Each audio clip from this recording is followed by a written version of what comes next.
Overview of the assessment process used in Brightpath. The assessment process used in Brightpath is likely to be new to you. Rather than working from a rubric or a set of criteria, you compare a student's performance to the calibrated exemplars and decide which exemplar it is closest to in terms of the skill being assessed, or which two it falls between. Here you can see the Brightpath narrative teacher's ruler. In the centre is the Brightpath scale. To the left of the scale are the calibrated exemplars. These are shown as thumbnails.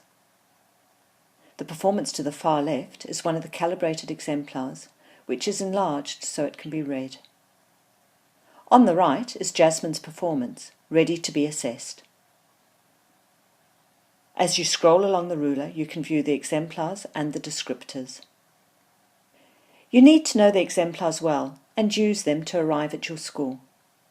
The descriptors help explain central features of development, but you obtain comparable judgments by comparing your students' performances to the exemplars. An analogy can help explain this. I can describe a swan to you, but you may think I'm describing a goose. It is only once I show you a photograph of a swan that you know that's what I'm talking about. To score your students' work, you can decide if it is very close in a level to an exemplar, if it falls between two exemplars, if it's slightly better than an exemplar, or if it's of a slightly lower level than the next exemplar. Once you've decided on the score, click on the Score button. The next student work uploads, ready to be assessed. When assessing your students' writing, you need to make a holistic judgment or on-balance judgment as to your students' writing skills. In terms of assessing students' writing, you need to consider two broad aspects. You need to consider their ability to manipulate language to achieve its purpose,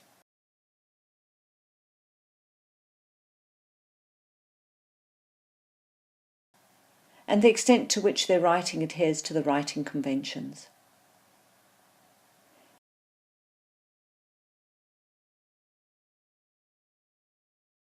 There are two documents to support you in making your judgments: the Guide to Making Your Judgments and the Guide to Analysing Writing.